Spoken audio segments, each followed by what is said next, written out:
7 سال کے بعد بیٹا باپ کے ساتھ تو سوئے، ماں کے ساتھ ایک بستر پہ نہیں سوئے گا. بیٹی ماں کے ساتھ تو سوئے گی، باپ کے ساتھ ایک بستر پہ نہیں سوئے گی. بات آ رہی ہے سمجھ میں؟ اسی طرح بیٹی جب 9 سال کی ہو جائے، یہ خوب اچھی طرح مسائل سمجھ لو، اس میں آپ مجھے فنڈامنٹلسٹ کہو، دقیانوس کہو، جو مرضی کہہ دو، میں اللہ کا حکم آپ کو سنا رہا ہوں، عمل کرنا ہے کرو، نہیں کرنا ہے تو جیسے چل رہے ہو چلتے رہو، ہم سے سوال نہیں ہوگا. بہت بے احتیاطیاں ہوتی ہیں. ہم لوگ ہندو نہیں ہیں، عیسائی نہیں ہیں. مسلمان بننا ہے تو تمیز سے بنو بھائی، نہیں بننا ہے تو پھر انگریزوں کے کلچر کو فالو کرو، وہ بہت ایڈوانس جا رہے ہیں آج کل. بار بار کہتا ہوں یہ کیا، نہ ادھر کے نہ ادھر کے. تو جب بیٹی 9 سال کی ہو جائے، بیٹی 9 سال، تو باپ پر یہ احتیاط لازم ہے کہ وہ اس کو پیار کرنے میں احتیاط سے کام لے. بہتر یہ ہے کہ اپنی باڈی کو اس کی باڈی سے دور رکھے. پیار کرنا ہو سر پہ ہاتھ رکھے، بیٹی سر پہ پیار کرے، گالوں پہ یا ہونٹ پہ پیار نہ کرے. 9 سال کی بچی احتیاط کرے اس سے، یہ احتیاط کی عمر ہے. اور جب بالغ ہو جائے پھر تو ہرگز اس کی اجازت نہیں ہے. کیونکہ مسئلہ یہ ہے کہ باپ اگر بیٹی کو اس طرح سے پیار کرے اور خدا نخواستہ باپ کے دل میں شہوت پیدا ہو گئی، اور اس کی کچھ تفصیل ہے، یہ خود سے فیصلہ نہ کریں، مفتی سے، کسی مفتی کے سامنے پوری صورتحال رکھیں. تو اگر یہ شہوت پیدا ہو جائے تو اس بیٹی کی ماں اس باپ پر ہمیشہ کے لیے حرام ہو جاتی ہے. شریعت میں جو سیکچول ریلیشن ہے وہ ایک وقت میں ایک عورت کے ساتھ ہو سکتا ہے. ماں سے ہو گیا تو بیٹی سے نہیں ہو سکتا، بیٹی سے ہو گیا تو ماں سے نہیں ہو سکتا. ایسی اجازت نہیں ہے کہ ادھر بھی اور ادھر بھی، نہ نہ نہ نہ. سوتیلی بیٹی جو ہے نا، قرآن نے کیا کہا ہے کہ جب کسی عورت سے نکاح ہوا تمہارا اور نکاح کے بعد اس عورت سے تمہارا سیکچول ریلیشن قائم ہو گیا تو اس عورت کی بیٹی تم پر ہمیشہ کے لیے حرام ہو گئی. اب اس بیٹی سے کبھی بھی قیامت تک کے لیے نکاح نہیں ہو سکتا. اگر وہ ریلیشن قائم نہیں ہوا اور ریلیشن قائم ہونے سے پہلے طلاق ہو گئی تو بیٹی سے شادی ہو سکتی ہے. قرآن کی اس آیت سے فقہا نے، امام ابو حنیفہ نے اور ان کے شاگردوں نے اور بہت سارے تابعین نے استدلال کیا ہے کہ اسلام میں ایک وقت میں جس عورت سے ریلیشن ہوا اس کی ماں سے، اس کی بیٹی سے ریلیشن نہیں ہو سکتا. نہ حلال، اور حرام تو ویسے ہی حرام ہے، حلال ریلیشن بھی نہیں اب ہو سکتا. کسی عورت سے جب ریلیشن ہو گیا تو بیٹی سے اب حلال شادی بھی نہیں ہو سکتی، قرآن نے منع کر دیا. کسی عورت سے اگر خدا نخواستہ زنا ہو گیا، اب اس عورت سے تو شادی ہو سکتی ہے، اس کی ماں سے یا اس کی بیٹی سے شادی نہیں ہو سکتی. خوب سمجھ لیں یہ مسئلہ اچھی طرح سے. اسی طرح یاد رکھو کہ اگر داماد نے خدا نخواستہ بہو کے سسر کے ساس کے ساتھ، داماد اور ساس میں کوئی ریلیشن ہوا سیکچول، کس میں؟ داماد میں اور ساس میں، تو یہ جو ساس کی بیٹی ہے یہ اس پر ہمیشہ کے لیے حرام ہو جائے گی. اسی طرح بہو میں اور سسر میں ہو گیا تو یہ بہو اپنے شوہر پہ ہمیشہ کے لیے حرام ہو جائے گی. بات آ رہی ہے سمجھ میں؟ اگر کہیں ایسا ہوا ہو تو خود سے فتویٰ نہ دے دیں، کسی مفتی کے سامنے باقاعدہ رکھیں. بعض لوگ خود مفتی بنتے ہیں. اس میں کچھ ڈیٹیل ہے مزید، وہ میں ڈیٹیل اگر بتاؤں گا تو بہت لمبی بات ہو جائے گی. تو کسی کے ساتھ ایسا خدا نخواستہ ہوا ہو تو خود سے فیصلہ نہ کرے، کسی مفتی کے سامنے پوری کچھ شرطیں ہیں. تو میں ڈیٹیل میں نہیں جا رہا، میں صرف آپ کو مسئلے کی حساسیت بتا رہا ہوں کہ احتیاط، بولو بھائی، ضروری ہے.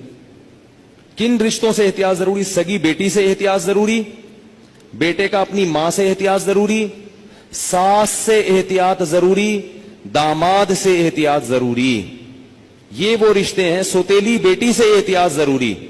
کسی عورت سے آپ نے شادی کی، اس کی بیٹی آپ کی محرم ہے، لیکن اگر اس سوتیلی بیٹی سے سیکچول ریلیشن ہو گیا تو وہ بیٹی تو حرام تھی، اس کی ماں بھی ہمیشہ کے لیے حرام ہو گئی.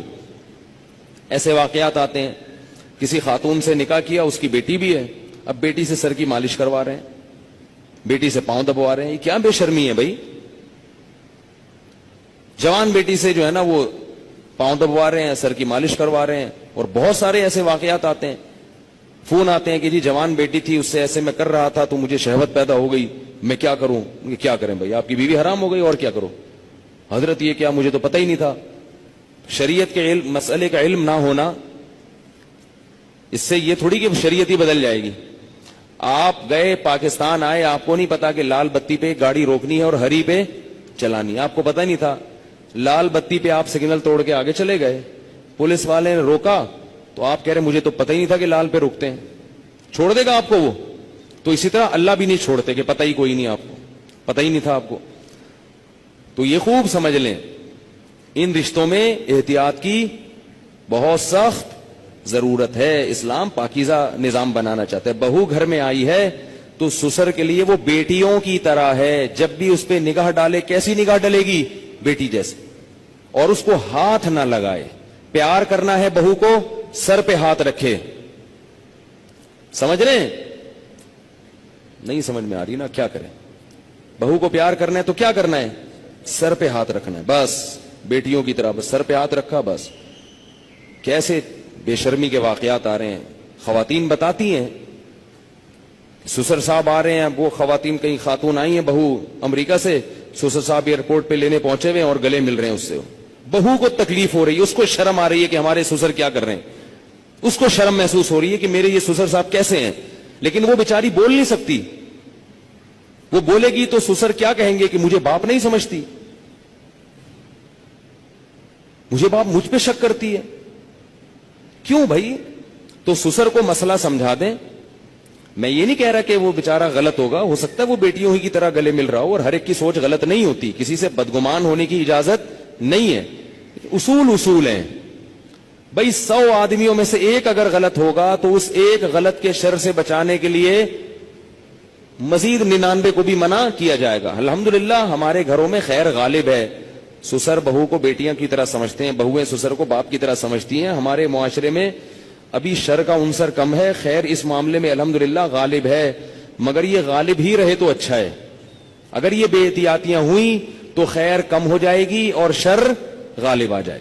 تو اچھے اور خاندانی لوگوں کے ہاں یہی ہوتا ہے کہ بہویں اپنے سسر کے سامنے ذرا لپٹ کے بیٹھتی ہیں, چادر وادر سر پہ لے کے بیٹھتی ہیں. ایک تقدس ہوتا ہے, ایک رشتہ ہوتا ہے. اسی طرح یاد رکھو, بہو کے لیے, سسر کے لیے یہ غلط ہے, جائز نہیں ہے کہ وہ بہو کے کمرے میں بغیر پرمیشن کے داخل ہو جائے.